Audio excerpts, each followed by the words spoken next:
Bonjour à tous. Je voulais remercier Julien ainsi que la PBG de m'avoir invité aujourd'hui. Donc, je me présente, je m'appelle Olivier Bain, je suis enseignant-chercheur à Unilassal Beauvais. Je suis géologue de formation et mon domaine de compétences sont les géosciences marines. Donc, j'ai eu plusieurs vies avant d'arriver en tant qu'enseignant-chercheur. J'ai d'abord travaillé dans l'environnement, puis dans le forage, et en 2007, j'ai intégré Unilassal. D'abord pour de la cartographie, puis ensuite pour de la géologie marine. Et à l'heure actuelle, je développe justement tout le domaine marin à Unilassal. Ma présentation d'aujourd'hui va se présenter sous 3 axes.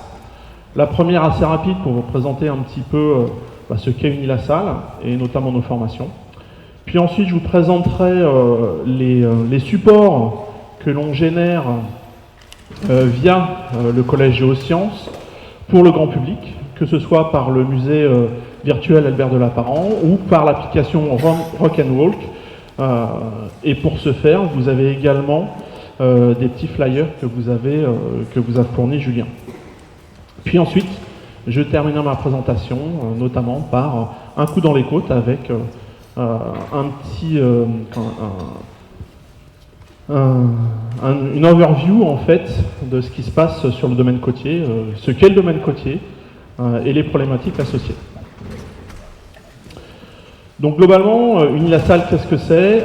C'est une école qui a été créée il y a très très longtemps sous l'égide de Jean-Baptiste de Lassalle, qui avait pour objectif de donner une formation à tous. Et Unilassal Beauvais, globalement, existe depuis 1852, avec l'école agronomique de Beauvais dans un premier temps, mais également l'Institut géologique Albert de Lapparent, qui a été créé il y a presque 150 ans de cela, qui a été là ensuite, qui a donné l'Institut géologique Albert de Lapparent, puis ensuite qui a fusionné justement avec l'ISAB. Donc notre objectif, c'est vraiment justement d'essayer de développer nos formations vers le développement durable, et puis d'essayer d'offrir le meilleur enseignement possible. Donc globalement, on va avoir plusieurs écoles, 4 grandes écoles. Amiens, qui est plutôt orienté vers tout ce qui va être technologie numérique et énergie. Rennes, qui est plutôt porté vers le génie de l'environnement. Donc là, c'est plutôt le conseil aux entreprises et puis aux sociétés. Beauvais, sur lequel on va avoir l'agronomie, l'alimentation, santé et la géologie et environnement. Donc on a un autre pendant d'environnement. Et puis Rouen, toujours une école d'agronomie, mais également une école vétérinaire qui est ouverte depuis 2 ans. Donc par rapport à ça, on a à peu près 17 formations diplômantes, avec pour la géologie 12 mois de stage et de terrain. Donc on est vraiment les seuls en France à pouvoir proposer autant de terrain sur la scolarité. Et puis on a aussi une employabilité de nos jeunes ingénieurs relativement importante, puisqu'au bout de 5 semaines, généralement, nos jeunes trouvent un job. En ce qui concerne le Collège Géosciences, donc je vais vous présenter son histoire, les équipes, nos missions, et puis ce que l'on fait pour pouvoir promouvoir la géologie en France. Donc comme je vous l'ai dit, le Collège Géosciences a été à la base en 1875, a commencé en 1875 par la création de la chaire de rue d'Assas, puis en 1959 la création de l'IGAL. En 1991, l'IGAL, qui était rue d'Assas, a déménagé à Cergy, et puis en 2006, il y a eu la fusion avec l'ISAB, et en 2018, les dernières fusions sur les autres écoles. Donc globalement, on a un groupe de 25 enseignants-chercheurs sur 3 équipes. Donc une équipe qui est plutôt orientée pédagogie, une équipe qui est orientée vers ressources, tout ce qui va être ressources naturelles et énergétiques, et puis une 3e équipe qui va être plutôt orientée vers l'aménagement, l'eau et les problématiques de dépollution du sol. Donc quelles sont nos missions? La première, bien évidemment, c'est l'enseignement. C'est essayer de faire en sorte que nos étudiants sortent avec un background en géologie le plus conséquent possible. On a aussi des missions de recherche. On a 2 équipes de recherche Une équipe qui est orientée vers tout ce qui est bassin, donc ce qu'on appelle le bassin géologique au sens strict du terme, mais sur lequel on va appliquer la géothermie, les problématiques de pollution, les problématiques de plastique, etc. Et puis une deuxième équipe qui est tournée vers les problématiques eau et sol. Donc on va avoir des problématiques de pollution, de transfert de polluants, etc. Cette recherche s'appuie sur deux plateformes scientifiques, une plateforme plutôt orientée hydrogéologie et une plateforme plutôt orientée géologie analytique. On s'appuie également sur une équipe de prestation et de formation continue. Ça nous permet justement de pouvoir associer nos étudiants à des projets de recherche, à des projets de R&D pour les entreprises, et ces projets peuvent être valorisés par la suite au niveau de leur projet professionnel.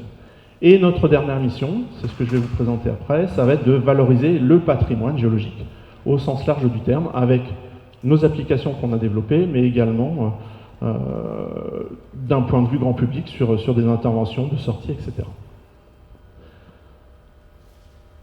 En géosciences, on a deux types de formations, une formation de type ingénieur et une formation de type bachelor. Donc le bachelor, ça correspond à peu près à ce qu'on avait chez nous, le technicien supérieur. Donc la formation ingénieur en géosciences, c'est sur 5 ans, avec une prépa dite intégrée, puisqu'on va faire aussi des cours appliqués aux géosciences dès la première année. Et puis le bachelor va plutôt être là sur un aspect plutôt applicatif des géosciences sur 3 ans. Donc nos domaines d'intervention, je vous en ai déjà parlé, ça va être tout ce qui va être ressources minérales, ressources énergétiques au sens large. Malheureusement, on n'est pas prêt de sortir encore du pétrole, même si tout le monde le souhaite. Malgré tout, on propose des formations en géothermie, puisque la géothermie, notamment profonde, va utiliser les mêmes outils que le pétrole ou le gaz. On va se tourner également sur les problématiques de stockage de CO2, et puis sur tout ce qui va être hélium, hydrogène, etc. Nos étudiants sont aussi, trouvent des jobs sur la partie hydrogéologie. Donc là, vous avez tous entendu parler de la sécheresse. Globalement, ça va être la gestion des nappes phréatiques, leur rechargement, etc., etc. On a également un pôle en géologie numérique. C'est un pôle qui est assez récent, puisque l'on s'est aperçu que de plus en plus, les nouvelles technologies permettaient une cartographie beaucoup plus simplifiée et également une représentation des différents phénomènes accessibles par tous, et surtout, c'est un moyen de communication auprès des élus, auprès des décideurs, très très fort pour la prise de décision. On va travailler également sur les sites et sols pollués, donc là c'est tout ce qui va être remédiation par rapport à des sites existants. Associé à ça, nos étudiants vont aussi s'insérer dans tout ce qui va être géotechnique et aménagement du territoire, et également tout ce qui est risque naturel. Il faut savoir à l'heure actuelle que le domaine des géosciences au sens large est en pénurie. On manque de géotechniciens, on manque de personnes capables de trouver les ressources, on manque d'hydrogéologues, donc on manque en fait de personnel sur toutes les thématiques des géosciences. Elle nous abrite. Elle nous éclaire. Elle nous réchauffe. Elle nous nourrit. Elle nous abreuve. Elle nous relie.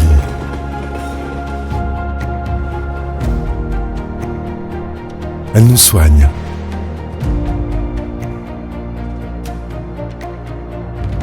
Elle nous unit.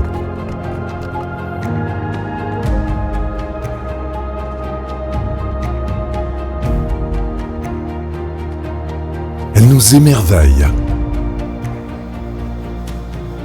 Elle nous fait rêver. Mais elle est fragile. Elle affronte chaque jour de nouveaux défis.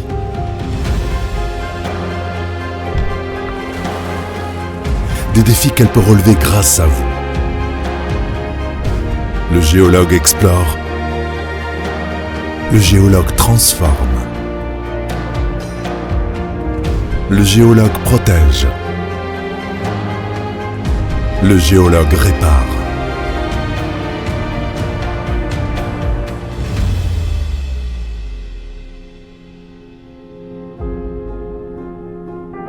Devenez acteur des transitions. Devenez spécialiste de la Terre.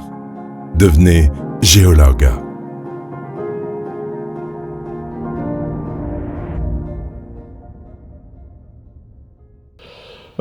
Donc ça, j'en ai déjà parlé, ce sont les deux équipes de recherche, donc B2R plutôt orienté bassin et Agile plutôt orienté état des sols, des pollutions, etc.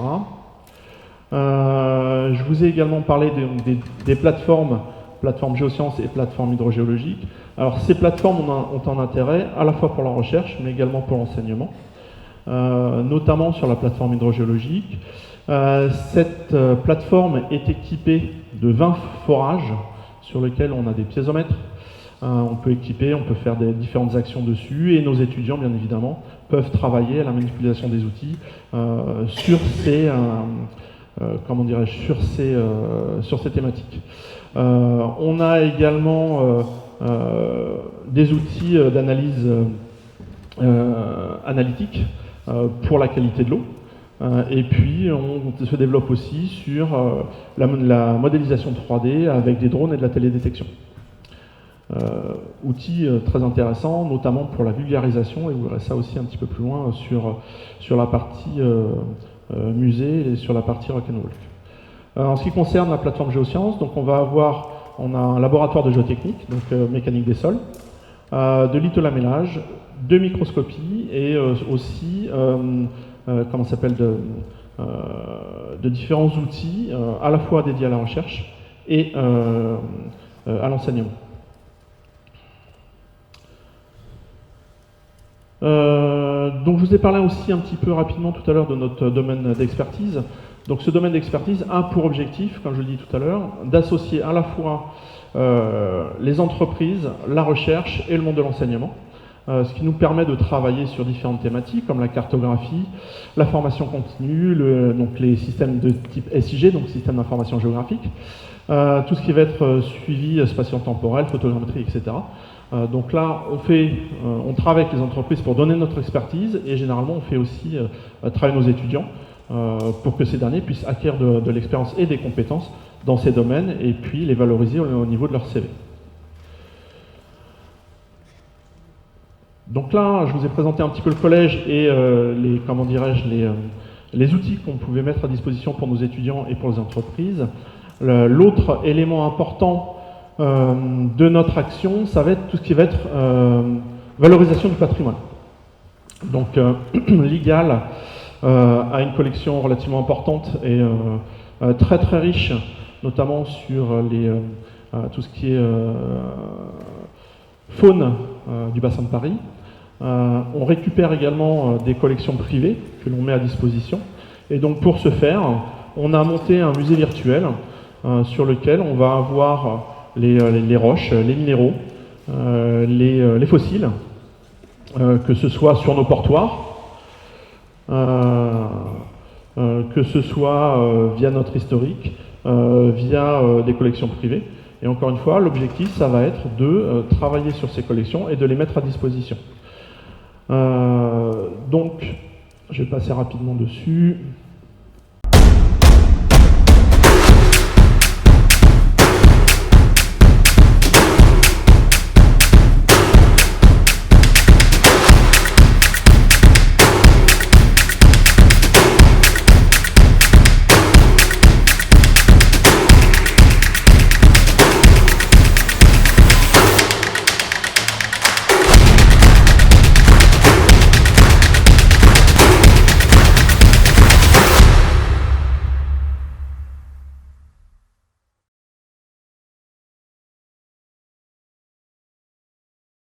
Donc on va avoir sur ce musée, voilà, nos portoirs par exemple, avec des petites fiches, et quand on va cliquer dessus, on va directement arriver sur le fossile avec sa description, son milieu de vie, sa période de vie, etc. On a aussi également des modèles 3D qui sont téléchargeables, et imprimables. Donc si vous avez besoin de travailler sur tel ou tel fossile, vous pouvez très bien les imprimer sur une imprimante 3D et puis les faire passer dans vos classes, etc. Donc l'intérêt justement de ce musée, c'est un intérêt déjà scientifique, puisqu'on, comme je vous l'ai dit, on a des échantillons de référence, soit des livres, des cartes, des collections, différentes collections. C'est un intérêt pédagogique, donc là l'objectif c'est vraiment de venir en appui pour vous professeurs, mais pas que, ça peut être aussi sur des thématiques de recherche. Et puis c'est aussi de proposer des montages d'exposition avec des thématiques particulières, donc chose que l'on fait aussi régulièrement, que ce soit pour le grand public ou également pour le scolaire.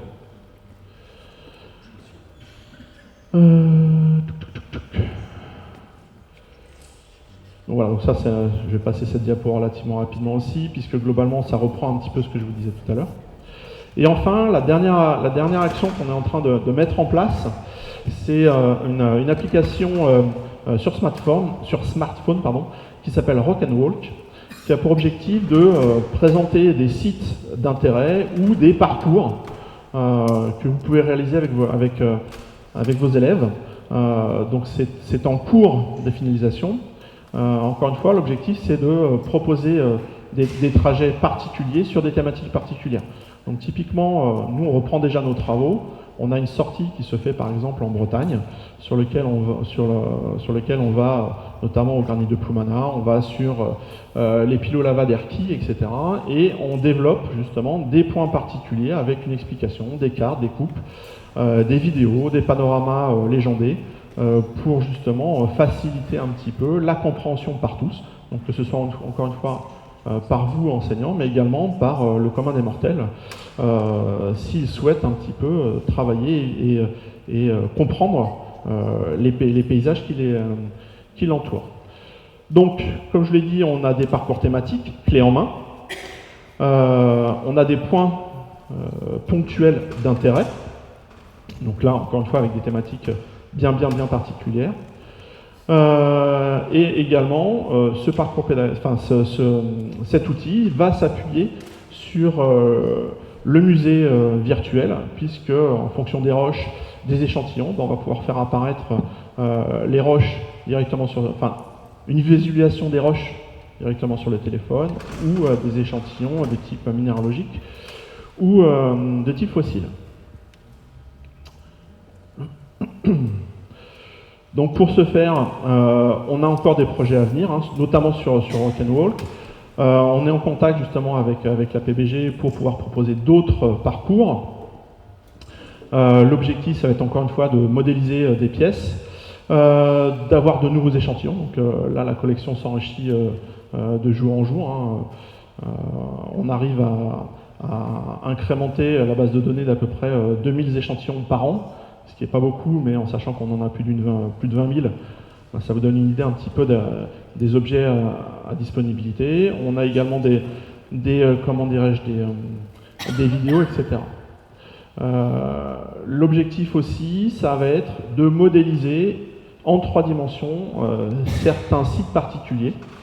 Donc là, typiquement, vous avez sur l'image du haut la falaise des Hachettes, donc l'affleurement typique du Bajocien de Paris, qui a été décrit justement par Albert de Lapparent.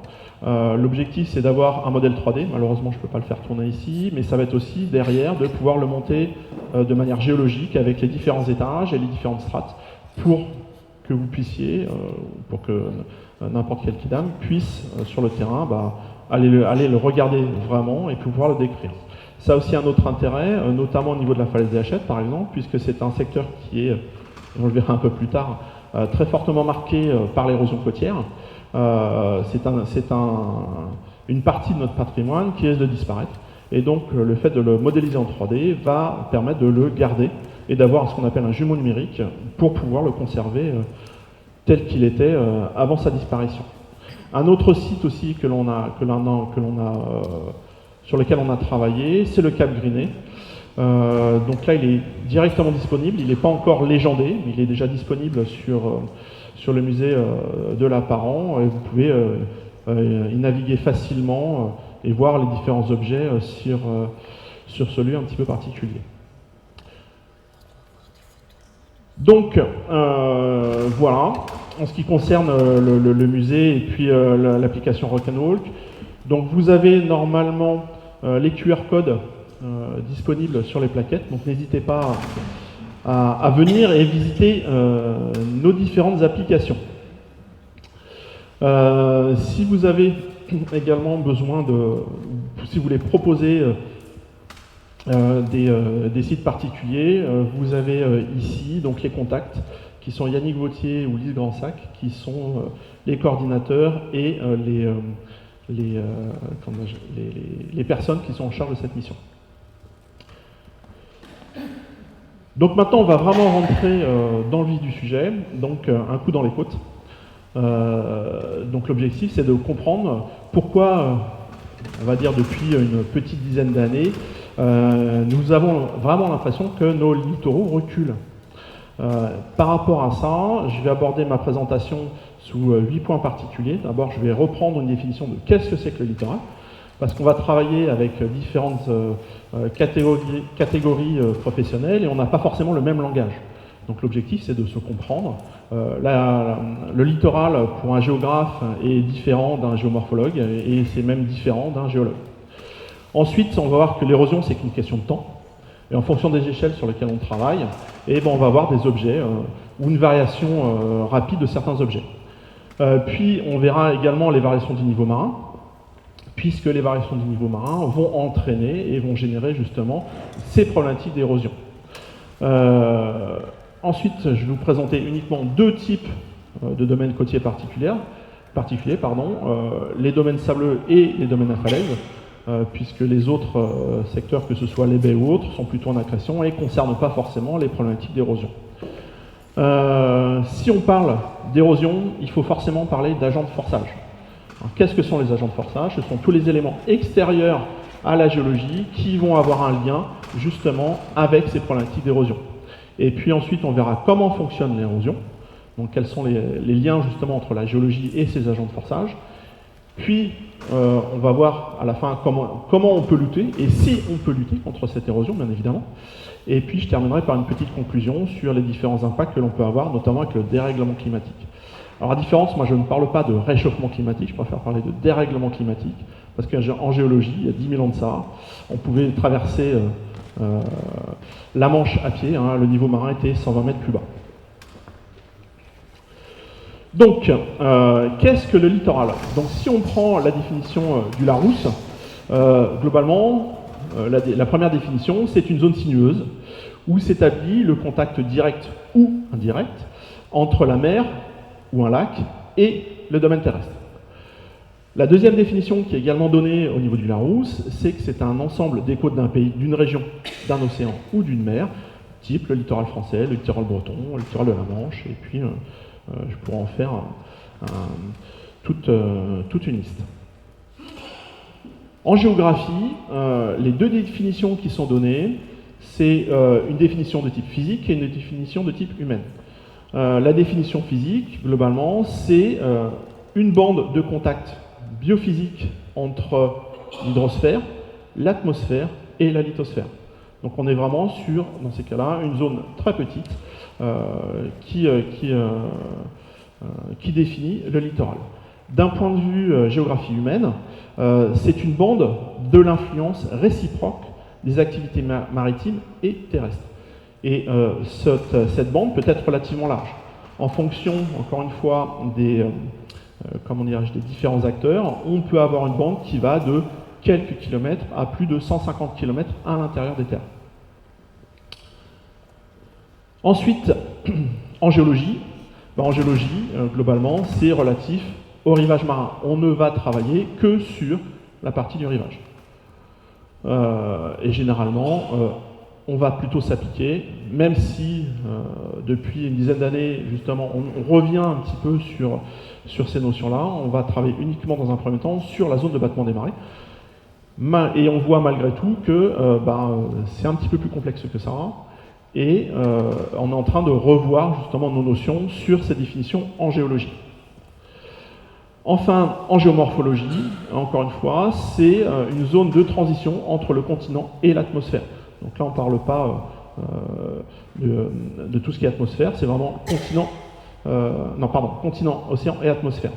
Et ça va être une zone qui va être soumise, comment dirais-je, aux différents processus, que ce soit marins, atmosphériques. Donc on va avoir à la fois des zones de dépôt, des zones d'ablution, donc de retrait de sédiments par exemple, et puis des zones de transition sur les littoraux. Donc on voit encore une fois qu'en fonction de la définition, on ne va pas forcément parler des mêmes choses. Maintenant, le littoral, comme je l'ai dit, c'est l'action, ou c'est une zone sur laquelle on a énormément d'activités. On a des activités de commerce, on a des activités de pêche, et on a aussi une population très très importante. Pourquoi? Parce que depuis que l'homme est l'homme, c'est un espace qui a été convoité, très attractif d'un point de vue nourriture, et puis aussi propice. C'est une zone sur laquelle on peut se prévenir de la sécheresse, on peut y vivre facilement, et la majorité de la population actuelle vit encore à proximité des côtes. Mais globalement, un littoral, c'est quoi?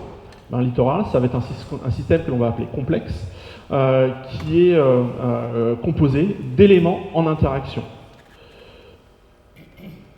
Donc on va avoir généralement la géographie qui va être particulière en fonction des zones sur lesquelles on va travailler. Bien évidemment, on n'aura pas la même géographie. On va avoir des linéaires, on va avoir des baies, on va avoir des caps, etc. qui auront eux-mêmes une géologie particulière. Donc là, on va parler plutôt d'éléments.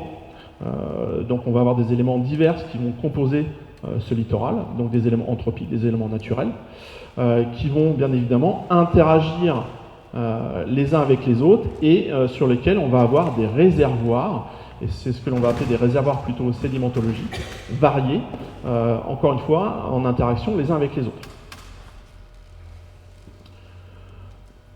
Et comme je viens de vous le dire, ces différents éléments, ces différents réservoirs, ces différentes géographies vont avoir un réseau d'échanges les uns avec les autres, permettant justement le dépôt, l'érosion, le transfert de sédiments entre ces différents réservoirs, entre ces différentes géographies et entre ces différents éléments. Donc ça, je viens de le dire. Un point important également, c'est que ce soit ces éléments, cette géographie ou ces réservoirs, bien évidemment, peuvent être emboîtés les uns dans les autres, d'où cette complexité. Et encore une fois, les interactions que peuvent avoir ces différents éléments sont non linéaires, c'est-à-dire qu'on peut avoir une plage particulière, on peut avoir le même type de plage à un autre endroit, mais dans un environnement différent, donc les interactions vont être différentes, et la réaction à l'érosion, bien évidemment, va être différente. Si on regarde justement un petit peu ces interactions et ces différents éléments, on s'aperçoit qu'on va avoir des facteurs physiques, donc justement qu'on va appeler justement les facteurs de forçage. On va également avoir des facteurs anthropiques, donc que ce soit tout ce qui va être aménagement du littoral.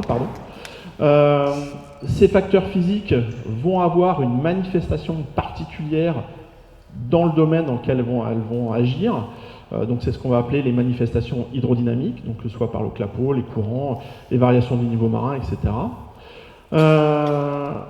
Elles peuvent avoir aussi des interactions avec les facteurs anthropiques, puisque généralement les éléments que l'homme va mettre en place ont pour objectif de réduire un petit peu ces manifestations hydrodynamiques.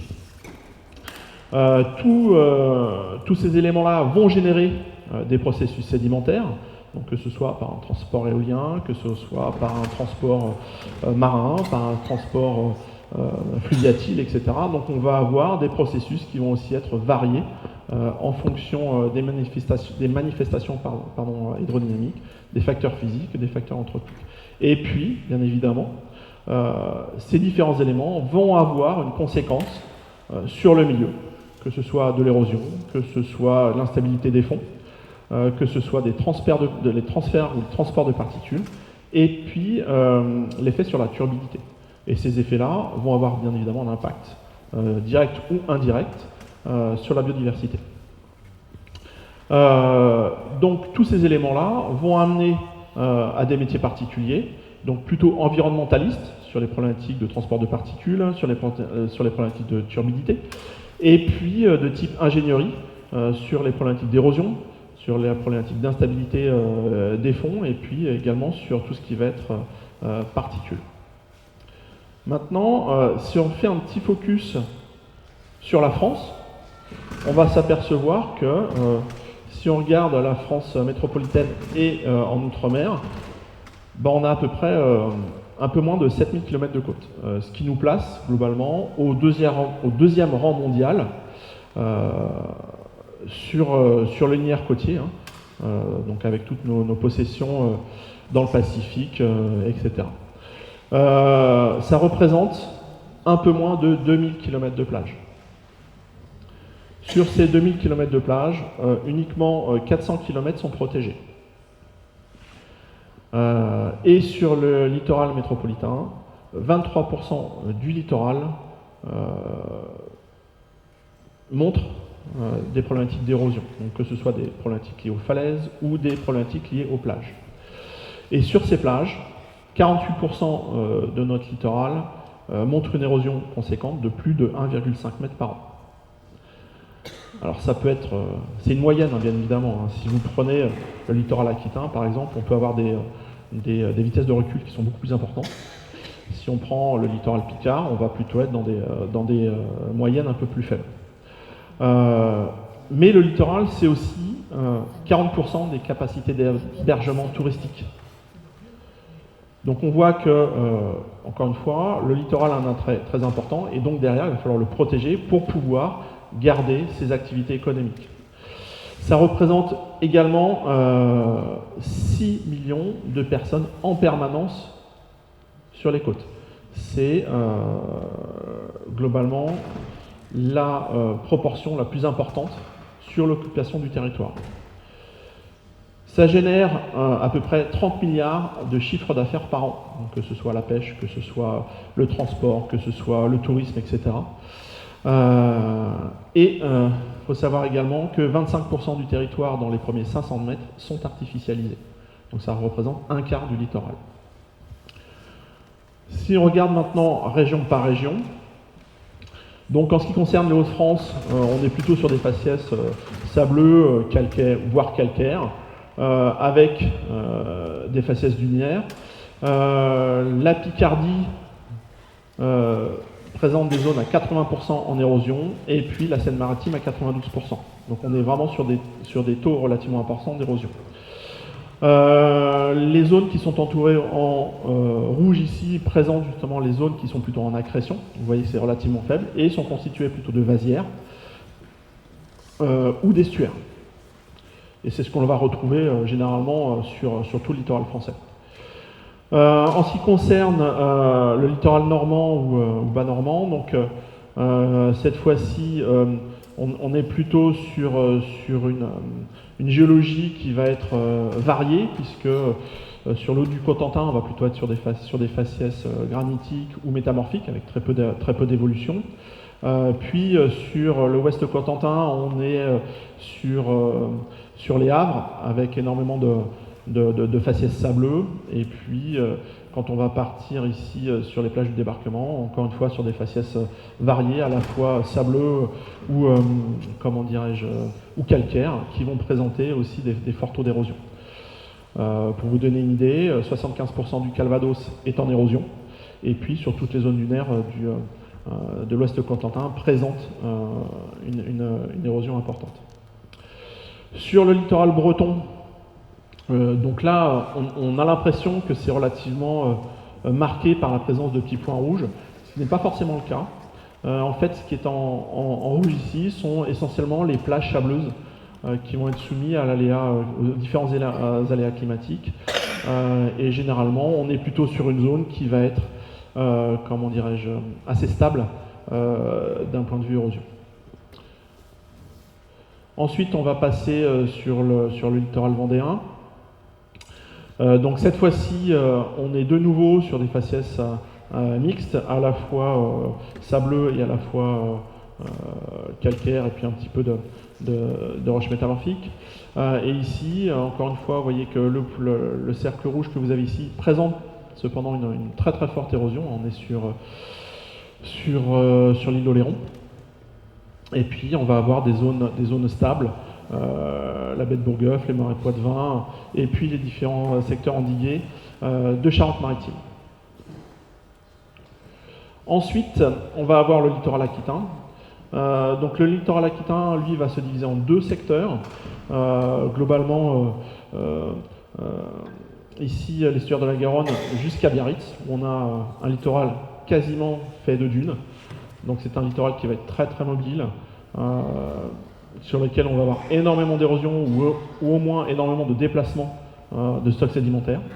Et puis à partir de Biarritz, on va trouver plutôt des faciès de type flysch, voire certains types de calcaire plutôt lutétiens, et donc qui vont être eux aussi soumis à l'érosion, mais ils présentent une évolution beaucoup plus faible, en fait, et une vitesse de recul beaucoup plus faible par rapport aux zones sableuses. Ensuite, on va avoir bien évidemment le littoral méditerranéen. Donc le littoral méditerranéen, là on a énormément de faciès géologiques, et encore une fois, on va avoir exclusivement des zones qui vont être en recul au niveau du Gard, au niveau du delta du Rhône, qui vont présenter des forts taux de déplacement sédimentaire. Et puis ensuite, toute la côte, globalement toute la côte allant de Toulon jusqu'à l'Italie est aussi très fortement anthropisée, donc qui va limiter justement ces problématiques érosives. Excusez-moi. Oui. Là, votre source, c'est 2004. Vous avez Oui. d'après cette source de 2004, Oui. il y a des nouvelles données là-dessus? Alors, pour le moment, non, parce que c'est en cours de réalisation. Il y a un dossier qui doit sortir prochainement par le CRMA, justement, qui a pour objectif de mettre à jour ces différentes données. Et pour le moment, c'est pas accessible. D'accord. Pour savoir s'il y a accélération. Alors, on en parlera parce que dans certains secteurs, il y a accélération, et je vais en parler justement dans la présentation. Et enfin, la Corse. La Corse, globalement, on n'a que la façade orientale qui est soumise à l'érosion, puisque globalement, de Bastia jusqu'à la plaine d'Aller, vous avez des faciès sableux qui vont être érodés par les différentes actions marines. Donc ça pour la France, mais qu'en est-il globalement au niveau mondial? On voit exactement la même chose. On voit exactement la même chose, c'est-à-dire qu'on a plus de 60% de la population mondiale qui se situe sur le littoral. On a une très forte densité, 5 fois supérieure à celle que l'on peut avoir au niveau des terres habitées. Et on a 8 des 10 plus grandes agglomérations qui se trouvent sur les littoraux. C'est aussi, encore une fois, une zone d'activité économique très importante. C'est aussi une zone de ressources. On a parlé de la nourriture, mais on va avoir également les matières premières, notamment les granulats, et puis les énergies. Alors, encore une fois, les énergies fossiles, mais avec la crise et puis surtout avec les souhaits d'avoir un mix énergétique, on a de plus en plus ce qu'on appelle des EMR, donc énergies marines renouvelables, qui sont en développement. Alors la France est très très en retard par rapport à nos voisins européens. On a ouvert notre premier parc éolien il y a un an de ça. Il faut savoir qu'il y a à peu près une dizaine de projets qui sont menés à l'heure actuelle. Et encore une fois, on manque de monde pour pouvoir avancer sur ces projets. Typiquement, si vous prenez la société EDF, Énergie Marine Renouvelable, a plus d'1 an et demi de retard sur ces projets parce qu'il manque ce qu'on appelle des surveilleurs, donc des personnes qui vont faire des acquisitions sismiques en mer, l'acquisition de données pour pouvoir valider les champs, etc. Donc on a vraiment un retard d'un point de vue politique, mais également un retard d'un point de vue stratégique par rapport à la formation de nos étudiants. Bien évidemment, tout ceci n'est qu'une question de point de vue. Pourquoi je vous parle de point de vue? Typiquement, si vous prenez le littoral japonais, on est dans une zone particulière, ce littoral ne connaît pas d'élévation du niveau marin. En fait, on est sur une période de baisse du niveau marin liée à la subduction de la plaque pacifique. Donc encore une fois, il faut vraiment bien se focaliser sur l'endroit sur lequel on se situe par rapport aux problématiques d'érosion et d'élévation du niveau marin. Globalement, ce qu'il faut voir aussi, c'est que l'érosion côtière ou l'évolution du trait de côte n'est qu'une question de temps. En géologie, on va avoir différents éléments, donc on va avoir ce qu'on appelle les agents de forçage, les objets observés, et puis les disciplines sur lesquelles on va travailler. Donc là, pour vous donner une idée, j'ai segmenté ça en 3 périodes. Une période dite courte ou instantanée, sur lesquelles on va observer justement les marées, on va voir les vents, on va pouvoir observer les tempêtes, on va observer également les vagues, et tous ces éléments-là ont une vie plus ou moins longue. Ce qui va impacter justement les objets que l'on va observer. Donc ce que l'on va avoir, ce sont les rides de courant, ça va être les figures sédimentaires, ça va être les barres sableuses que l'on peut trouver sur nos littoraux. Globalement, en Aquitaine, on va appeler ça des barres et des baïnes. En Manche, c'est un terme picard, on va appeler ça plutôt des bâches et des barres. Donc tous ces éléments-là ont une période de vie très très courte. Et donc derrière, pour les analyser, les comprendre et voir justement leur évolution, ça peut être compliqué. Ensuite, on va avoir une échelle méso ou macro-échelle. Donc là, on va plutôt travailler sur ce qu'on appelle les cellules côtières. Je vous donnerai la définition un petit peu plus tard. On va travailler aussi sur les prismes littoraux, sur les cellules sédimentaires, sur les flèches sableuses, sur les dunes et sur les profils de plage. Donc les profils de plage vont nous permettre de savoir justement quels vont être les trends de tendance sur plutôt érosifs ou les types d'accrétion. Et ici, on va travailler sur les courants côtiers, mais également sur les processus de pente. Et enfin, l'échelle dite géologique, qui a vraiment un pas de temps très très important. On va travailler justement sur les variations du niveau marin, et puis sur l'isostasie ou la subsidence. Puisqu'encore une fois, ces phénomènes-là ne sont pas forcément intégrés, n'étaient pas forcément intégrés il y a quelques années sur les problématiques d'érosion côtière. Et associé justement à cette méga échelle, on va plutôt travailler sur le trait de côte et sur le plateau et sur la marge. Ce qui nous amène justement aux problématiques de variation du niveau marin. Donc, à l'heure actuelle, on est sur un concept qui est assez récent. Il est assez récent, pas forcément pour tout le monde, mais on était persuadé au début que le niveau marin montait ou descendait d'un point de vue global. Le nouveau concept, c'est justement, on s'est aperçu, d'une part qu'en fonction, encore une fois, des zones géologiques, on n'avait pas forcément un niveau marin qui montait ou qui descendait. On s'est aperçu qu'on avait des crêtes, puisqu'on est sur un géoïde, et puis on pouvait avoir des crêtes d'eau, et puis des dépressions d'eau aussi également. Donc ce qui nous a amené à ce nouveau concept, basé sur le géoïde. Pour pouvoir justement observer ce géoïde et ses variations, donc là vous avez typiquement le Gulf Stream, qui est une crête d'eau qui est liée justement à la dilatation, aux températures, mais également aux variations de pression. Et puis, plus on va se rapprocher des tropiques, on va avoir une surface qui va être légèrement en dépression, et puis qui va être équivalent à celle du géoïde, plus ou moins sous nos latitudes, pour pouvoir augmenter de nouveau au niveau des pôles. Autre élément important, c'est qu'il faut savoir que le volume d'eau disponible sur Terre est constant. D'accord, on parle de sécheresse, etc. Mais le volume d'eau est constant. Ce volume d'eau, il va dépendre des conditions climatiques, notamment glaciostatiques, puisqu'on a des cycles qui vont être tous les 20 à 100 000 ans. Et puis, on va avoir aussi un autre cycle qui va dépendre des cycles orogéniques cette fois-ci.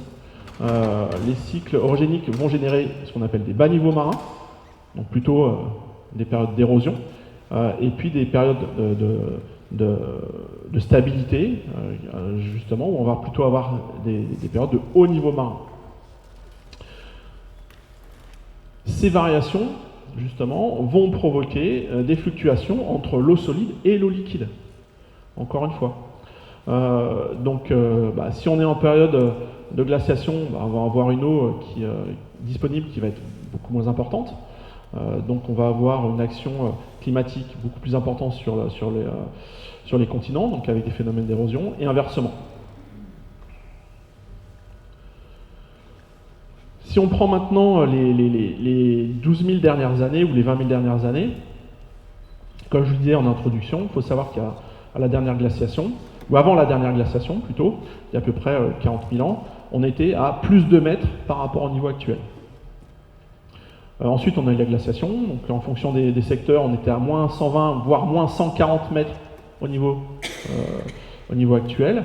Et puis, on a une remontée progressive du niveau marin sur les 15 000 dernières années, on va dire. Avec, bien évidemment, des paliers, comme vous pouvez le voir ici. Et puis ensuite, une stabilisation, globalement, sur le niveau actuel. Encore une fois, pourquoi je parle de dérèglement climatique? Parce que on voit que ce réchauffement, il est depuis 10 000 ans, voire 12 000 ans. Cependant, j'ai pas mis de courbe, cependant, on voit une augmentation des températures. Et cette augmentation, elle est vraiment liée à l'activité humaine, au relargage de gaz à effet de serre par justement l'utilisation des énergies fossiles et puis notamment l'industrialisation il y a à peu près 150 ans de cela. Maintenant, si on regarde un petit peu sur les, on va dire, 300-400 dernières années, avant le XVIIIe siècle, on était sur une période post-glaciaire avec une augmentation qui était globalement de 1 mm par an. Ouais, 1 mm par an. Ensuite, on a eu une période très particulière qu'on appelle le petit âge glaciaire, qui correspond à des activités volcaniques très intenses, avec un chapeau de cendres qui s'est posé sur la planète et qui a fait diminuer de quelques degrés la température globale, avec une stabilisation de l'augmentation du niveau marin. Puis ensuite, comme je viens de vous le dire, on a eu la période d'industrialisation, avec une reprise de l'augmentation du niveau marin, toujours d'1 mm, et puis depuis les années 60 justement, avec la déforestation, avec l'augmentation et puis surtout la prolifération des énergies fossiles, on a augmenté cette élévation du niveau marin. Et enfin, si on n'a pas de prise de conscience, eh ben ça va aller crescendo, puisque on estime à une élévation de plus d'1 mètre globalement à la fin du XXIe siècle. Alors ça c'est sur les pronostics optimistes. Si on prend les projections pessimistes, on est sur plusieurs mètres d'élévation du niveau marin. Alors maintenant, si on regarde un petit peu la géomorphologie côtière, donc je vous ai parlé de différents domaines. Donc on va avoir ce qu'on appelle les côtes primaires, les côtes intermédiaires et les côtes secondaires. Donc tous ces éléments-là vont être globalement issus de la morphologie et puis des différents éléments que l'on peut avoir sur ce socle. Donc on va avoir au niveau des côtes primaires les côtes rocheuses, on va avoir les estuaires et les baies. Sur tout ce qui est côtes intermédiaires, on va avoir les côtes rocheuses dites sédimentaires, et puis on va avoir les côtes rocheuses meubles. Et puis enfin, sur les côtes secondaires, on va avoir tout ce qui est récifs coralliens et mangroves. Tout à l'heure, je parlerai exclusivement des côtes sableuses et littéromeubles, et puis des côtes rocheuses sédimentaires, puisque sur les autres géomorphologies, que ce soit estuaire, c'est une dynamique particulière. Sur les côtes rocheuses des types socle, le recul est très très faible. Et puis tout ce qui va être récifs coralliens et mangroves, c'est aussi un environnement très particulier. Si on parle de géomorphologie, il faut parler aussi d'unités de base.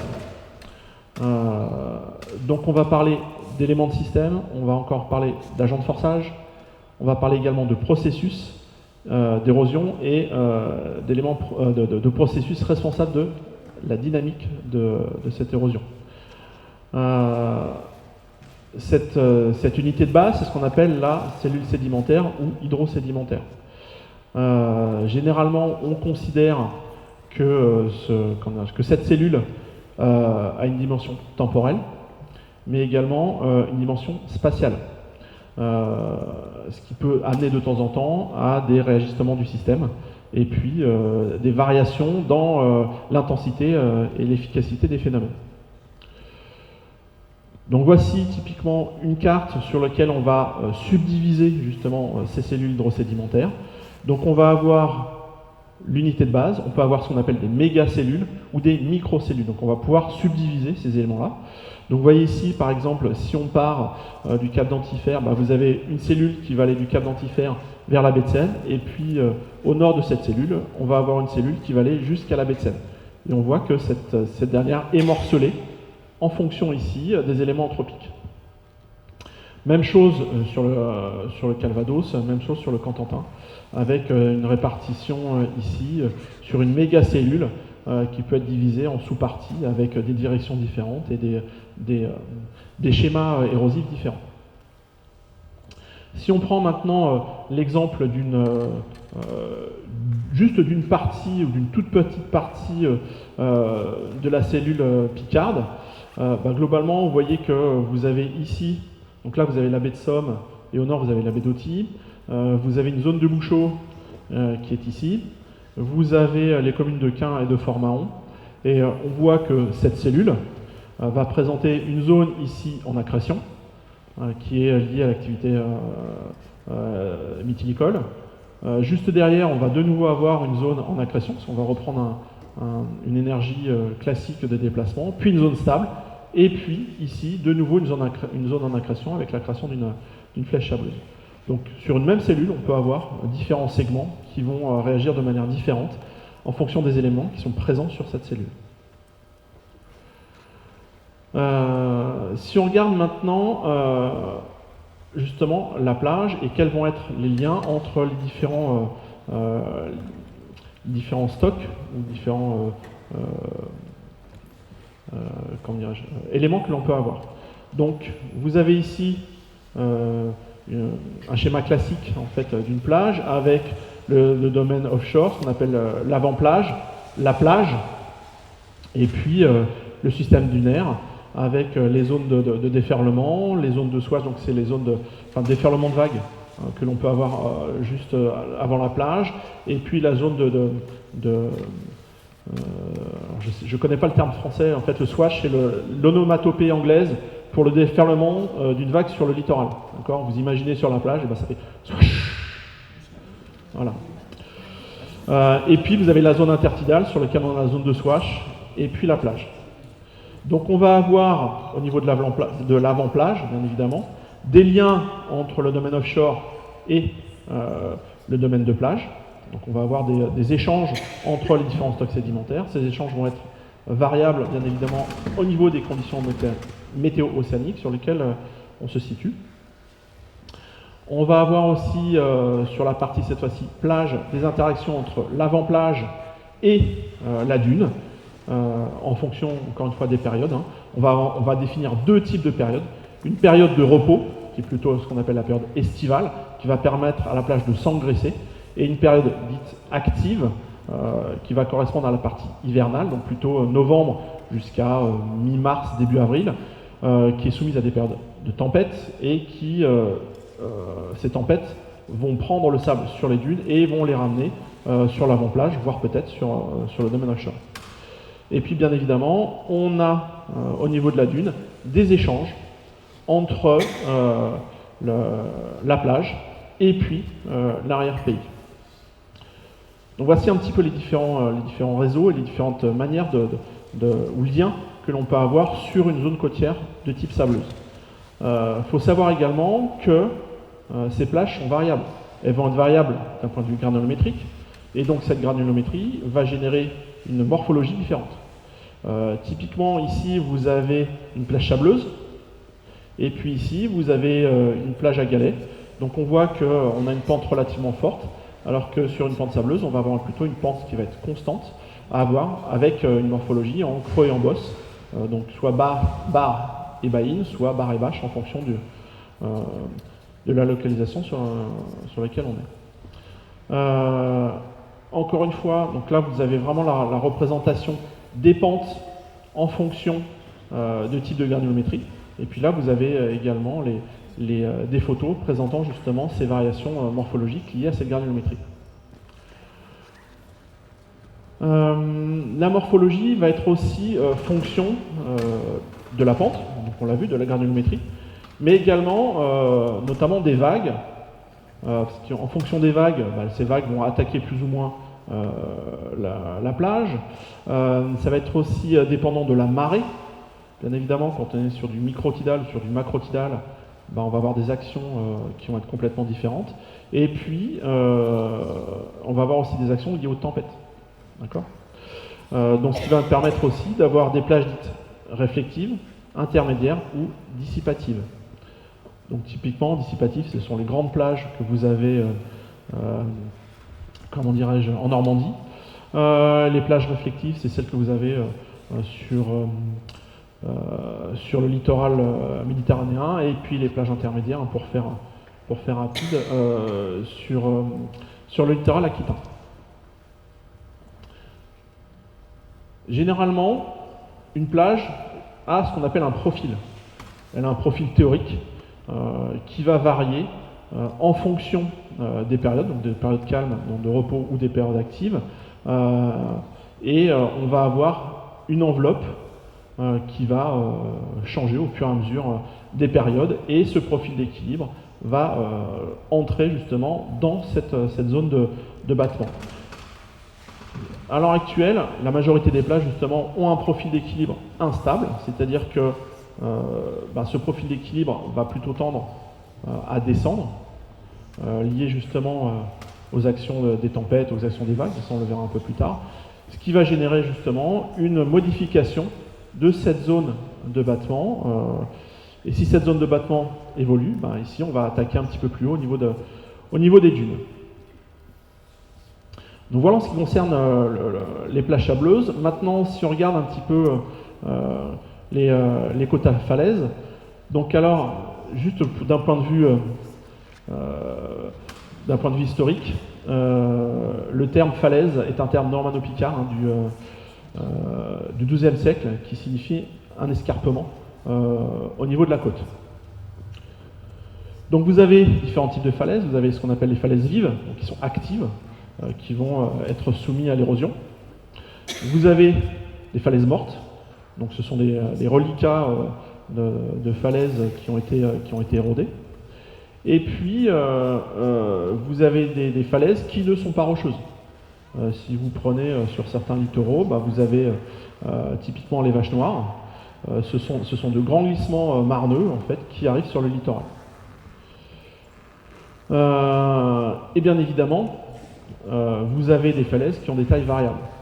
Donc vous avez des micro-falaises, donc décimétriques. Vous avez des falaises hautes qui vont de 100 à 150 mètres, c'est ce qu'on a sur nos littoraux normands par exemple. Et puis on a des falaises ou des méga-falaises qui ont plus de 500 mètres de hauteur, typiquement les falaises que l'on peut avoir en Norvège, issues de l'isostasie post-glaciaire. Ces falaises, globalement, elles vont aussi avoir une morphologie particulière. Donc, globalement, ce que l'on va retrouver, donc on va avoir la falaise ici. En pied de falaise, on va avoir ce qu'on appelle un cordon de galets, qui est issu du démantèlement de cette falaise.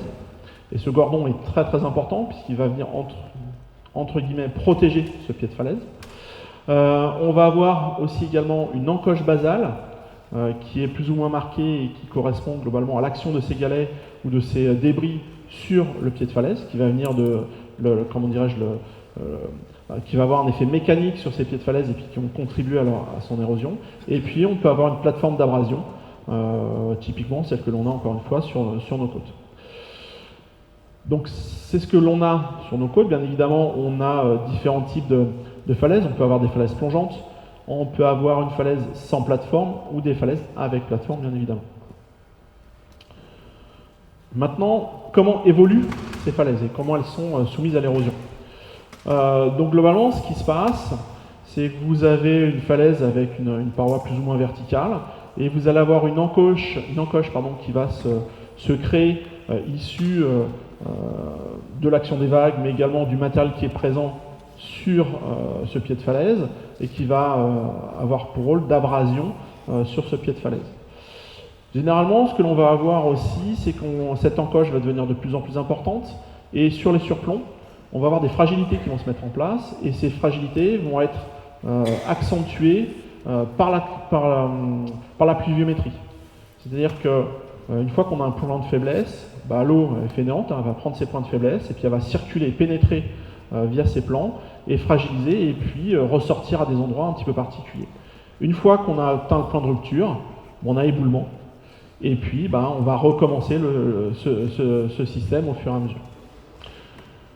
Donc là, vous avez une image qui vous présente globalement le recul progressif du trait de côte à falaise, et puis vous avez un exemple ici à Anglette d'un éboulement relativement important.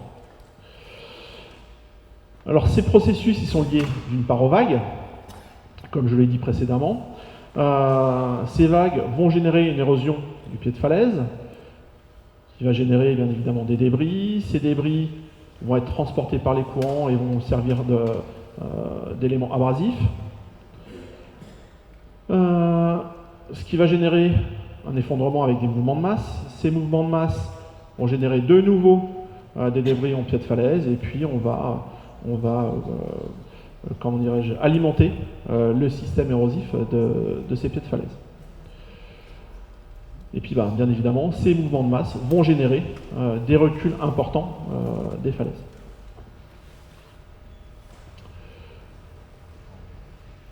Donc là, on a vu la géomorphologie. Maintenant, on va s'attarder sur les agents de forçage, puisque les agents de forçage, globalement, vont être des facteurs importants sur les problématiques d'érosion côtière.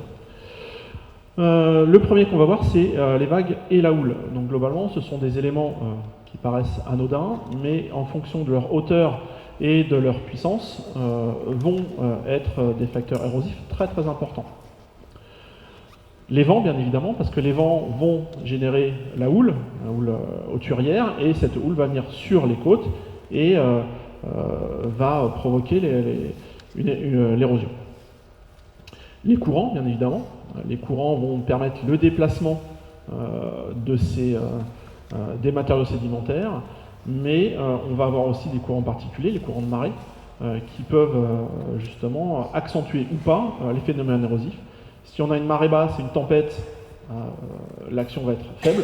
Si on a une marée haute et, comment dirais-je, des vagues importantes, on va accentuer, on va avoir des phénomènes beaucoup plus importants d'un point de vue érosif.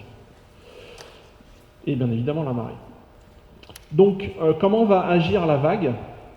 Donc, au moment de son déferlement, vous allez avoir une mise en suspension sous la vague par effet de traction des sédiments qui vont être emportés,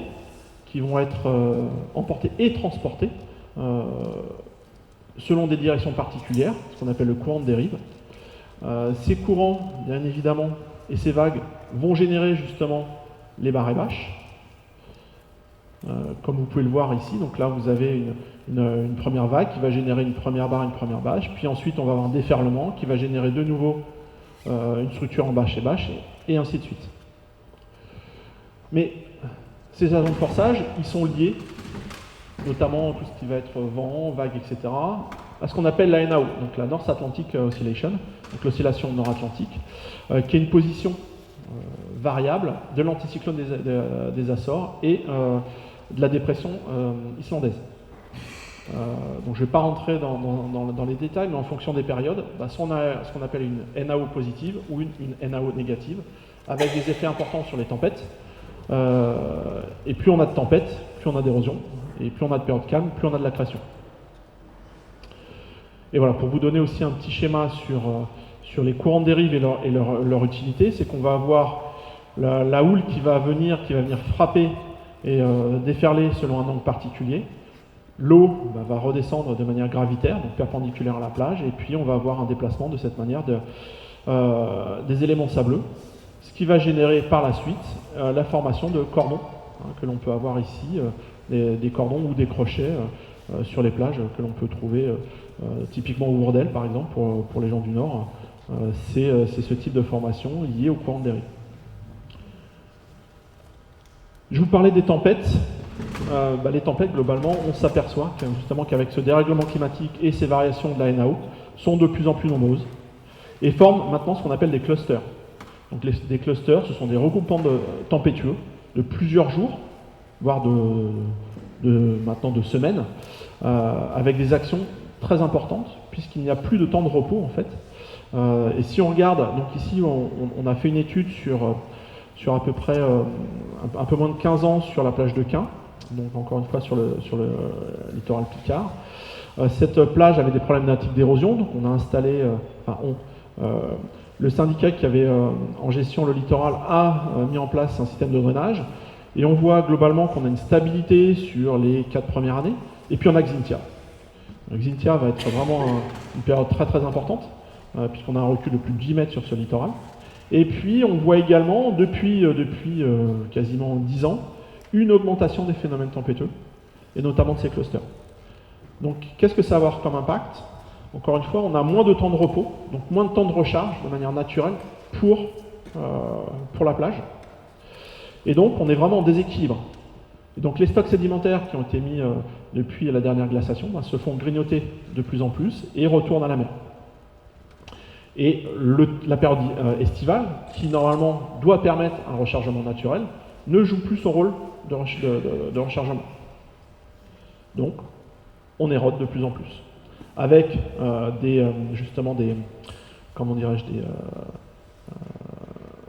des variations en fonction du littoral. Donc là, c'était pour répondre un petit peu à votre question tout à l'heure. Donc on voit justement, via ces augmentations de tempêtes, via l'arrivée de ces clusters tempétueux, une modification des données que l'on pouvait avoir en 2004. Donc là, c'est simplement pour vous donner un exemple sur différents étages, en fait, et on voit encore une fois que l'action qui a été mise en place est plutôt positive, puisque l'objectif, c'est vraiment de recharger le haut de plage et le pied de dune. Donc là, vous avez ici, sur le graphique A et sur le graphique B, les évolutions sur le haut de plage et sur la dune. Donc on voit qu'il y a un effet positif, soit de stabilisation, soit de rechargement. Et puis, par contre, on voit que les compartiments dans lesquels sont récupérés ces stocks sédimentaires évoluent.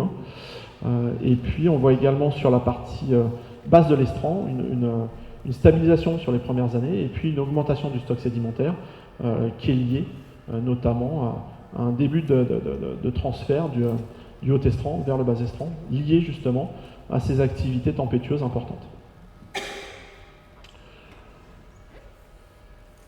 Un agent de forçage dont on ne prend pas forcément, ou dont on ne tient pas forcément compte, c'est l'homme. Les impacts anthropiques sont relativement importants. Donc le premier impact, ça va être tout ce qui va être artificialisation des cours d'eau. Donc là, on est vraiment bien en amont des problématiques d'érosion, mais si on artificialise les cours d'eau, que ce soit par les barrages, que ce soit par les digues, que ce soit par les écluses, on va stopper le transit sédimentaire. Et le sédiment qui normalement arrive sur les plages n'est plus disponible. Donc on va augmenter, ou on va, comment dirais-je, pas augmenter, mais on va impacter les phénomènes érosifs de ce point de vue-là. Ensuite, on va avoir tout ce qui va être artificialisation du trait de côte. Que ce soit par les activités portuaires, que ce soit par les activités de protection du littoral ou d'aménagement, encore une fois, on va venir stopper le transit sédimentaire. Alors, on met en place justement des éléments pour pouvoir faire en sorte que le transit existe, mais on va stopper l'érosion sur un point particulier. Par contre, on va le déplacer. On va voir tout ce qui va être activité humaine. Alors, ça va être activité d'énergie, la pêche, tout ce qui va être pose de câbles, tout ce qui va être activité de granulats, et bien évidemment, toutes les activités militaires vont avoir aussi un impact sur le littoral relativement important. Ou plus ou moins faible. Donc là, ça va dépendre, bien évidemment, du lieu sur lequel on va exploiter, le lieu sur lequel on va implanter ces éoliennes, comment on va poser les câbles, etc., etc. Et enfin, on a le dérèglement climatique, avec les problématiques d'élévation des températures. Ces problématiques d'élévation de température vont générer une élévation du niveau marin, puis une fonte des glaces, ce qui va augmenter ou alimenter le système. Et puis bien évidemment, comme je vous l'ai parlé, les problématiques d'événements tempétueux. La question maintenant que l'on doit se poser, c'est comment ça fonctionne l'érosion.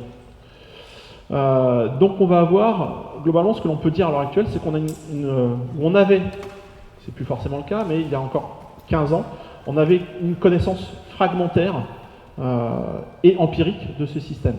On a pris connaissance des problématiques d'érosion côtière il n'y a que très peu de temps.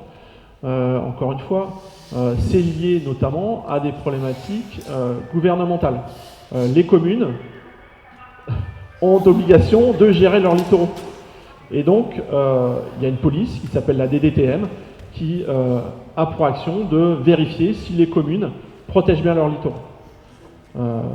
Donc, ça fait que 15 ans que l'on travaille sur ce secteur-là. On va dire une vingtaine d'années. Ces connaissances fragmentaires et empiriques ont généré la création de modèles érosifs. Ces modèles érosifs, dans un premier temps, ne prenaient pas compte des processus, comme ceux que l'on vient de voir, hein, donc, avec les agents de forçage, etc.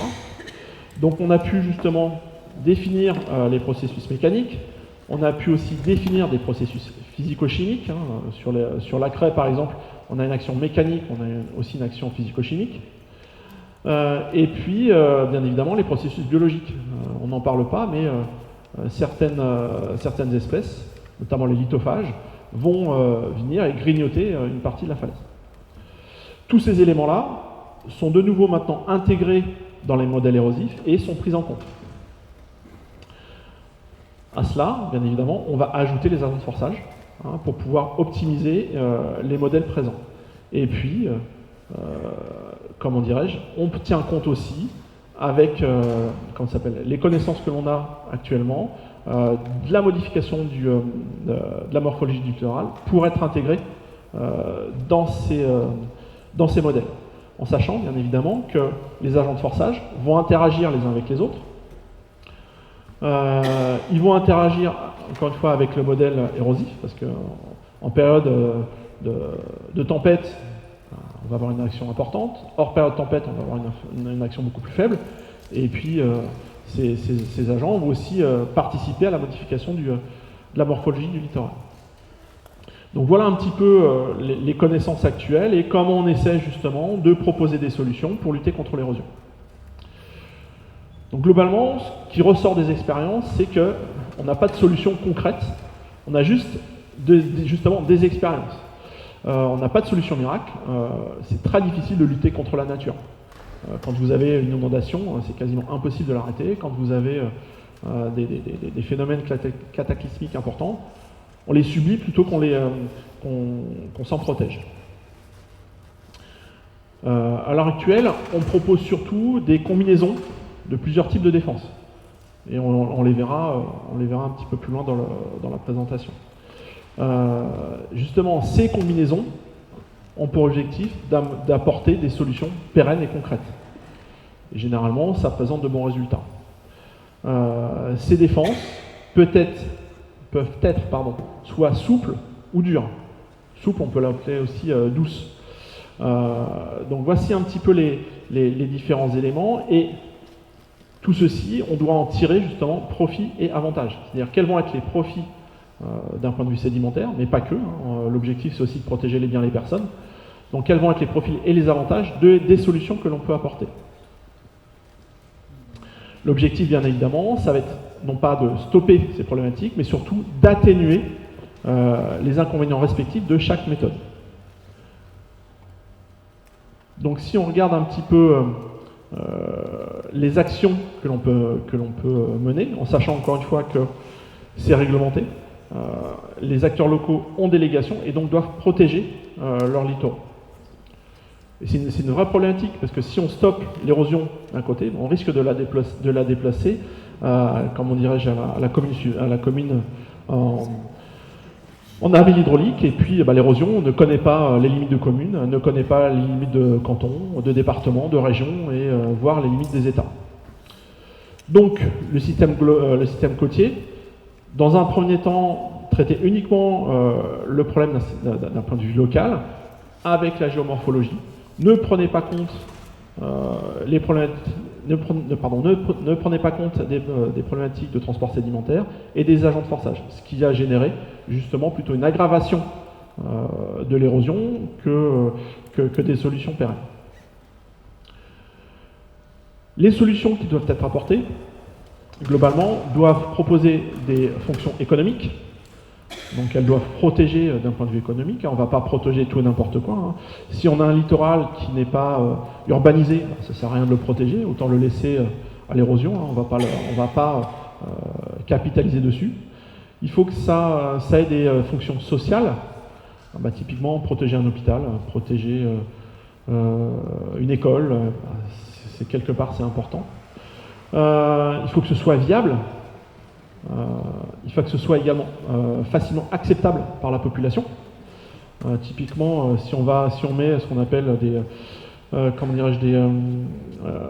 différentes protections, c'est pas forcément acceptable. Bétonner un littoral, moi personnellement, ça me plaît pas d'aller mettre ma plage sur du béton. Je préfère le mettre sur du sable sec. Et le tout pour protéger justement le littoral. Donc, quelles sont ces actions que l'on peut mener ? Donc tout à l'heure, je vous ai parlé de solutions dures ou de solutions souples, dites douces. Donc généralement, pour tout ce qui est côte sableuse, on va mettre ce qu'on appelle des gabions ou des gabions. Donc ce sont des blocs ou des cages métalliques dans lesquelles on met des galets. On peut mettre des brise-lames, comme ici. On peut mettre des revêtements imperméables, donc comme vous avez ici. On peut mettre des enrochements, on peut mettre des épis. Donc vous en avez ici. On peut mettre aussi des sandbags structures, donc c'est des gros poches de sable que l'on pose sur la plage. Mais cependant, ça a une certaine efficacité. Donc on a vraiment un rôle de protection immédiate. En revanche, on va fixer le trait de côte. Et puis, ces infrastructures ont un certain coût. Donc derrière, pour les enlever, il va falloir aussi débourser un petit peu pour pouvoir les supprimer. Et on va avoir vraiment une modification immédiate de la dynamique naturelle. Les deuxièmes solutions que l'on peut mettre en place, ce sont les solutions dites douces. Donc là, on va avoir les pieux et pales-planches qui vont protéger justement les digues. On va avoir la mise en place de récifs artificiels. On va revégétaliser les dunes. On peut faire du clôturage pour éviter que les touristes justement aillent dans les dunes et puis redescendent le sable. On peut mettre des pieux hydrauliques. Donc voilà, il y a tout un système de protection que l'on peut mettre en place. Et l'objectif, comme je l'ai dit tout à l'heure, ça va être de combiner ces solutions pour pouvoir avoir quelque chose de pérenne et plutôt de stable.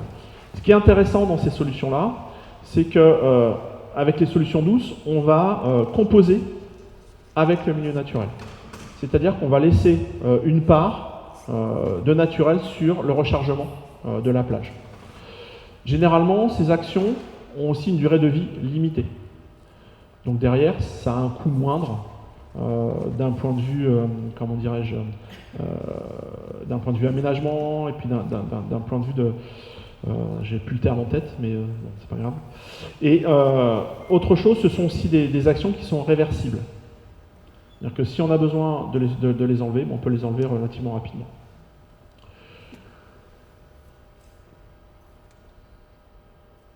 Alors, maintenant, concernant les falaises. C'est très très difficile de protéger les falaises. Puisque les actions, ou au moins les phénomènes, peuvent être relativement loin en terre. Donc l'objectif, dans un premier temps, ça va être de protéger le pied de falaise.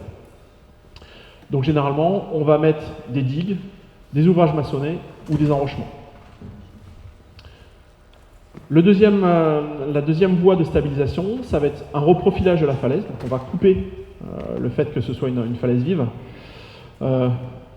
Et puis on va drainer la falaise, on peut aussi l'ancrer. Et puis on va surtout protéger la surface de cette falaise pour limiter l'infiltration. Donc une revégétalisation, etc., etc.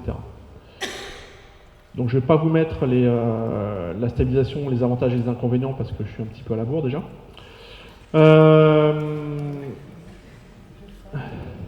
Encore une fois, globalement on n'a pas de solution miracle, on a juste des expériences. Il faut qu'un projet aussi soit dynamique, donc il faut qu'il soit, comme on a pu le voir tout à l'heure, il faut que ce projet il soit porté par les acteurs locaux, il faut aussi qu'il soit soutenu par les collectivités locales et les différentes associations. Il faut que ce soit mis en place avec une démarche itérative d'argumentation et d'ajustement. On ne peut pas faire un one-shot, l'objectif c'est de pouvoir justement travailler sur le long terme.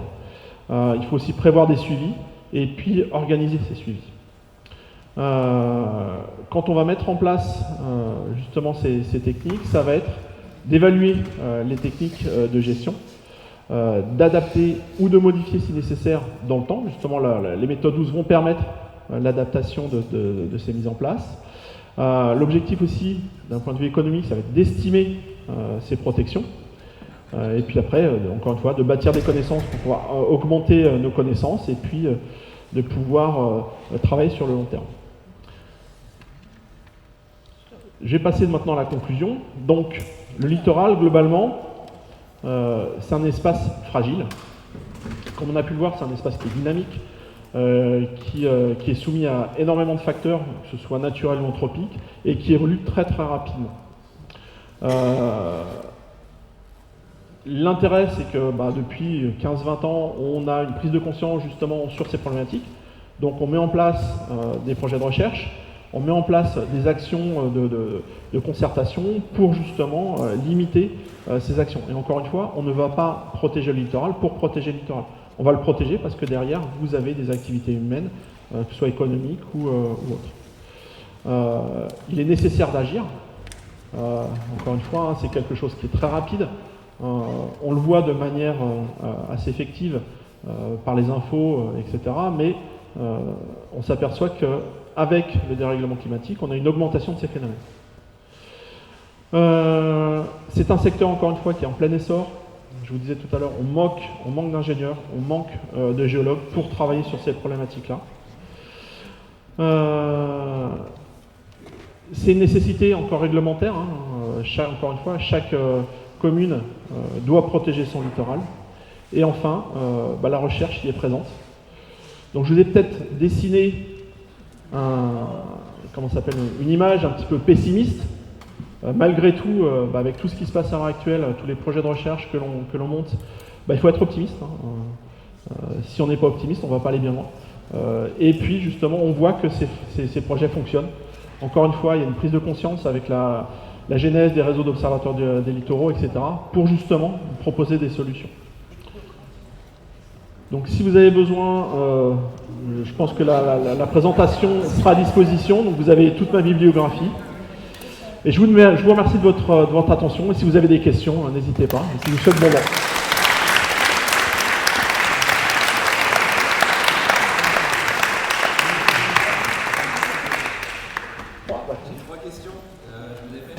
Tout à l'heure, vous avez parlé de la hausse du niveau marin. On était à moins 5 degrés au dernier maximum glaciaire. Il y avait moins 130, 140 mètres. Là, le gouvernement, il y a quelques semaines, nous dit qu'il faut se préparer à plus 4 degrés. Vous aviez dit que le niveau maxi était actuellement, enfin dans les dernières centaines d'années, à plus de 2 mètres. Est-ce qu'on a une idée du maximum avec la dilatation thermique, la fonte des glaces? Jusqu'où on peut aller? Est-ce qu'on peut aller à encore plus 100 par exemple? Non, je pense que les projections sont plus à plus 5, plus 7 qu'autre chose. Mais après, encore une fois, ça va dépendre de l'endroit dans lequel on se trouve. Si on prend par exemple la Norvège supportait la calotte glaciaire et en 10 000 ans, elle est montée de 1000 mètres. On a des encoches marines à plus 1000 à l'heure actuelle. Donc voilà, donc ça va dépendre de l'isostasie, ça va dépendre d'énormément de facteurs qu'on ne maîtrise pas encore ou qu'on n'est pas capable de modéliser dans les projections d'érosion. Tout à l'heure, il y avait le terme alloclastie dans votre présentation. Oui. Donc je vais regarder rapidement, c'est la cristallisation des cristaux de sel qui fait que ça augmente les fractures. Et vous n'avez pas parlé du gel. Alors, pourquoi le gel? Parce qu'à l'heure actuelle, ici, le gel, si on s'appuie un petit peu sur les domaines montagneux, sur les côtes, il n'y en a pas. En France, tout du moins, d'accord, ou très très peu. L'alloclastie, oui, c'est l'action de la cristallisation du sel dans les fractures. Et cette action va être très importante puisque le sel, globalement, quand il va cristalliser, va prendre beaucoup plus de place. Et donc derrière, il va se dilater, il va augmenter les fissures et donc la fragilité, notamment des côtes calcaires qui sont présentes sur nos littoraux. Et une dernière question, là, il y avait une partie de votre présentation sur la lutte contre l'érosion. Oui. Moi, j'habite dans un coin très très proche d'ici, et en fait, ils arrêtent de lutter. Ils dégagent en fait. On recule, on déménage les campings, le premier camping de France a déménagé. C'est aussi une pédagogie à faire pour les élus avant tout, parce que c'est eux qui vont prendre les décisions, et puis le public, parce que derrière, il y a des gens qui perdent du terrain, il y a des gens qui habitaient des champs, où il y avait des gabions, des chasseurs, qui se font inonder. Oui, c'est un point que je n'ai pas abordé, mais c'est ce qu'on appelle le repli stratégique. En effet, c'est toute une pédagogie à aborder, parce que globalement, comme je le disais tout à l'heure, on peut juste limiter dans le temps les problèmes érosifs, on ne va pas lutter contre ces problèmes, on ne peut pas, de toute façon, c'est pas possible. On ne peut pas, et puis d'un point de vue économique, c'est pas possible. Et c'est vraiment, comme tu le disais, une pédagogie à mettre en place, mais le souci, c'est que c'est très compliqué. Tu parlais de ta maison, moi j'en ai une aussi sur le littoral. J'ai la chance, elle est un peu plus en retrait, pas sur une côte qui subit l'érosion, mais c'est un problème. Quand tu as des familles qui sont sur place depuis des générations, c'est comment léguer son patrimoine. Et donc derrière, encore une fois, c'est comment dédommager les personnes par rapport à ce patrimoine. Et ça va être aussi les activités économiques. Donc là, tu parlais du camping, mais si tu prends par exemple en Normandie, alors dans le Cavado, je crois que c'est le cas d'une activité conchylicole. Elle est à 50 mètres du littoral et elle est protégée par la dune, mais s'il n'y a plus de dune, il n'y a plus d'activité parce que c'est complètement inondé. Mais on s'est mis aussi dans des endroits où on ne devait pas se mettre. Donc à un bout d'un moment. Mais encore une fois, c'est une problématique collective. Il y a 30 ans, 40 ans ou dans les années 60, on n'avait pas cette notion-là. On ne voyait pas justement l'impact du dérèglement climatique sur nos côtes. Parce que le processus était vraiment en phase d'initialisation. Là, on est vraiment dedans. On voit avec la fonte des glaces, avec l'élévation du niveau marin qui est de plus en plus important, les variations de température qui sont catastrophiques à l'heure actuelle, les périodes de sécheresse, etc. On est vraiment rentré dedans. Il y a 10 ans, on disait ouais, oui, c'est de la vue de chercheur, etc. Là, on est vraiment dedans. Et encore une fois, la problématique, c'est de faire comprendre aux politiques, et pas qu'aux politiques, parce que c'est les maires qui sont au cœur de cette action-là. C'est comment les maires vont pouvoir gérer leurs littoraux et surtout leur aménagement. C'est cette problématique-là. Et là, après, derrière, c'est une problématique économique. Qui va payer ? Dédommager les personnes qui doivent déménager. Voilà, comment tu peux faire pour exproprier des personnes les assurances, est-ce qu'elles vont prendre en compte ces phénomènes-là ? Encore une fois, c'est un problème, je dirais, sociétal. C'est devenu maintenant un problème sociétal très important.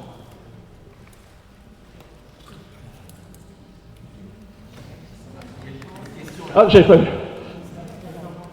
Dernière question, après, sinon on va avoir du mal à gérer la question. C'est de ma faute. Des solutions possibles avec des solutions plus ou moins douces. Je n'ai pas très bien compris l'utilité, vous avez un exemple, du fait que ce soit réversible. Justement, l'intérêt que ce soit réversible, c'est qu'on va pouvoir redonner l'aspect naturel au site. Vous prenez par exemple un site qui est complètement bétonné ou avec des gabions, déjà il faut les mettre en place, puis après il va falloir les retirer. Donc tous ces éléments-là ont un coût. Les méthodes douces ont des coûts beaucoup moins importants que les méthodes dures et justement on va pouvoir les enlever. Typiquement vous mettez un clôturage ou vous mettez ce qu'on appelle des fascines, donc ce sont des branches qui sont tissées les unes avec les autres, déjà c'est biodégradable. Donc ça va avoir un premier effet sur l'accrétion derrière ces clôturages ou ces fascines, et puis quand c'est complètement recouvert, elles vont se dégrader de manière naturelle et puis on va pouvoir en remplacer d'autres. Et s'il y a nécessité de les enlever parce que on s'aperçoit qu'il n'y a pas de gain par rapport à la protection du littoral, on peut les enlever facilement. C'est juste 2 personnes pour pouvoir retirer et un véhicule au lieu d'une benne et d'autres choses. voilà, c'est surtout ça l'intérêt, c'est qu'on va pouvoir redonner un aspect naturel aux côtes. Vous en avez une dernière.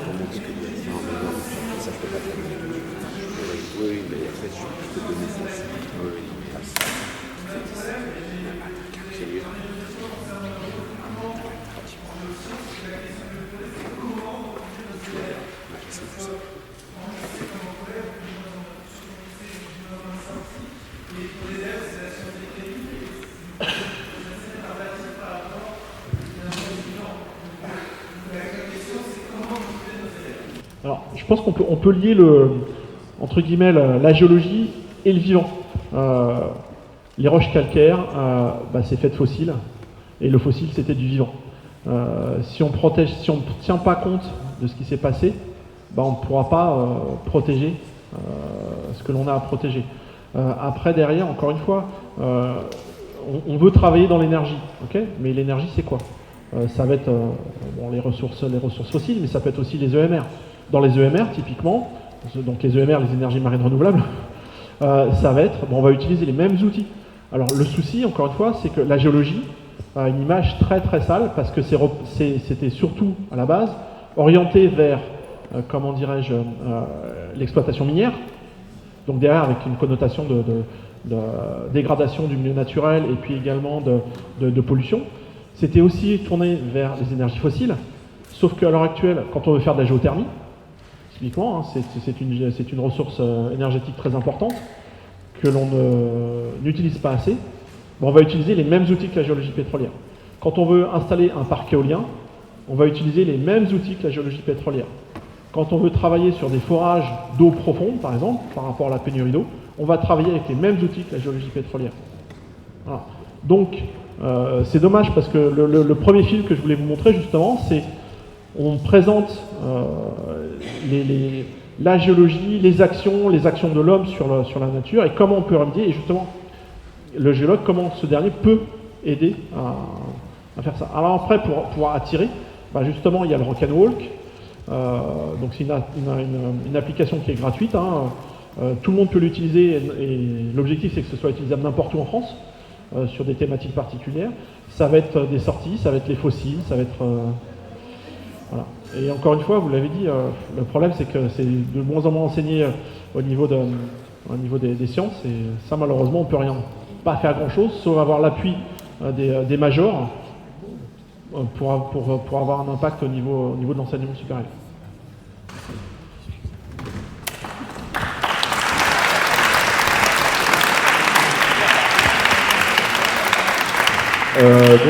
Comme transition, le programme C3 a changé, les fossiles reviennent au collège et au primaire. Et je pense que en termes de géologie, le contexte et la beauté des minéraux est très importante à mettre en avant. D'où l'intérêt du musée.